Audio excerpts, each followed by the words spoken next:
Hi guys, this is Chapter 2, Section 1. Our goal on this one, the objective is to learn how to solve a one-step equation. And so we'll start with some definitions here. Equivalent equations are equations that have the same solution. As I go through this, if you need to, you can always pause the video. I'm going to go through it fairly quickly, but you're welcome to pause it at any point. Isolate. That's our goal here, is to isolate the variable. Get the variable alone on one side of the equation. That's our goal, is to get the variable so that it has an unwritten 1 in front of it. It'll get it on one side of the equation all by itself. Inverse operation is an operation that undoes another operation. For example, addition can undo subtraction, and multiplication can undo division. So the addition, subtraction, and multiplication, division property of equality. The idea behind these is that if you add or subtract or multiply or divide each side of an equation by the same non-zero number, you get an equivalent equation. For example, if I have x plus 4 equals 2, and I go ahead and add the opposite of 4, which would be negative 4, to each side, I would have an equivalent equation. And that equivalent equation actually has isolated x. If you see here, these two make a 0. That's a canceling to equal 0, leaving just x by itself. And on the other side, if you do the arithmetic, 2 plus negative 4, you get the solution to the equation, which is negative 2. Here's an example for multiplication. We multiply each side by 3. And what that does is it's the inverse operation of dividing x by 3, cancels out the 3, leaving only x. Now this is canceling to equal 1, which is a different type of canceling than you saw in the previous example. That was canceling to equal 0. This is canceling to equal 1. All right, we'll solve some one-steppers. I'm just going to write underneath it the inverse operation. See that I'm subtracting 3 from each side. As I subtract 3, notice that I'm vertically just subtracting 3 only from the 3 in order to make a 0. Leaves me with x. 27 minus 3, those are like terms, so I'm going to go ahead and subtract 3 from 27, and I get 24. Do a quick mental check. Is 24 plus 3, does that equal 27? Sure does, and that's it. It's a one-stepper using the inverse operation of subtraction. Go ahead and, as you're going through this, you can try the next problem. Just pause it, try the problem, and then check the answer. I'm just going to put the answer up here.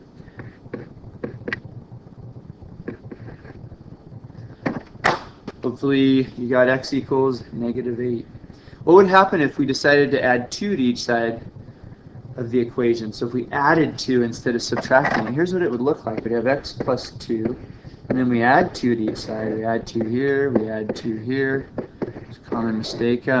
Now I am not isolating x. I'm actually creating an equivalent equation, which is fine, but by adding 2 to each side, but I've just changed the equation and haven't isolated x at all. So you can see actually that if you continued that way, if you did the right operation, subtracted 4 from each side, you would still get the correct answer, x equals negative 8. But adding 2 to each side does not cancel to give 0 on the left-hand side.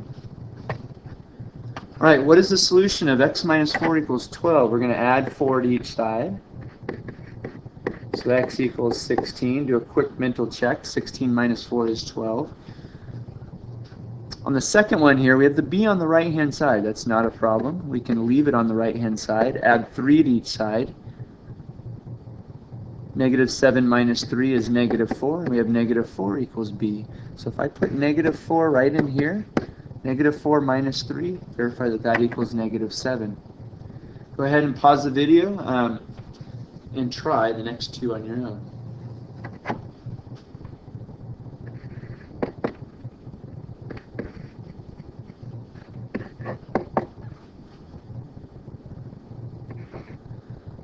And the next 2, you should have gotten m equals negative 6 and y equals 2. It might be worth a little bit of an explanation on this second one. I think I'll go ahead and do that. If I add 3 over 2 to each side, add 3 over 2 here, we end up with y equals 1 and 3 is 4 over 2, which simplified or reduced equals 2.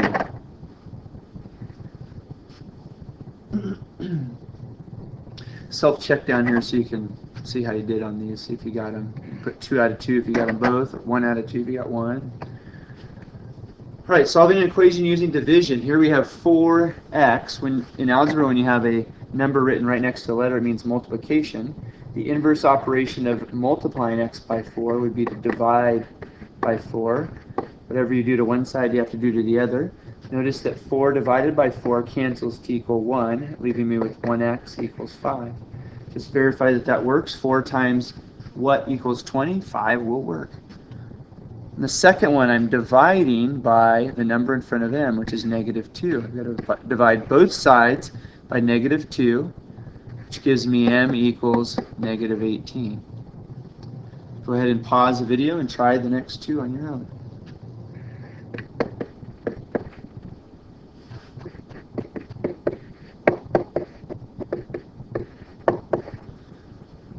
So you should have gotten that z equals negative 7 and x equals 3/2, or you could write it as 1.5.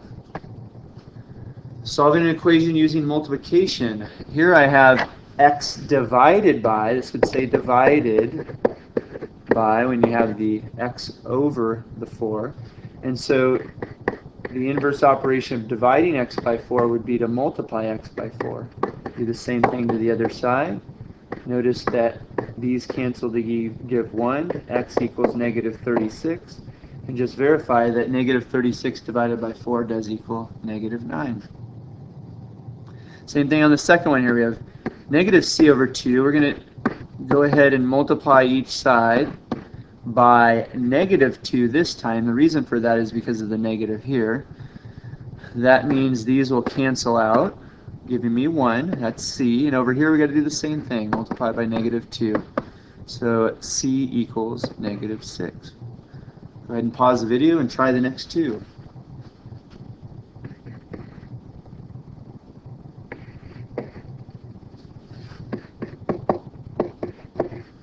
If you did those correctly, you should have gotten r equals 57 and x equals negative 72. Finally, solving equations using reciprocals. Sometimes you have a fraction in front of the letter. We could multiply by 5 to get rid of this 5. And then we could divide by 4 to get rid of the 4 here. But a more efficient way to solve this equation is to go ahead and multiply by what's called the reciprocal of the coefficient of the letter. The reciprocal in this case of 4 over 5 is 5 over 4. I can multiply each side of the equation then by the reciprocal, which is 5 over 4. Let's do that. The other side will do the same thing. And we've got m equals, this cancels to be 7, 1. 7 times 5 is 35, so I get m equals 35. Go ahead and pause the video, try the next one. I'm going to work it out as well.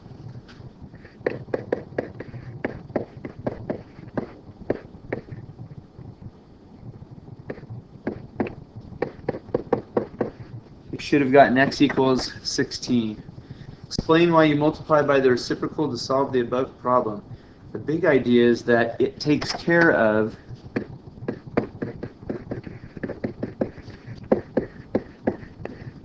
multiplication and division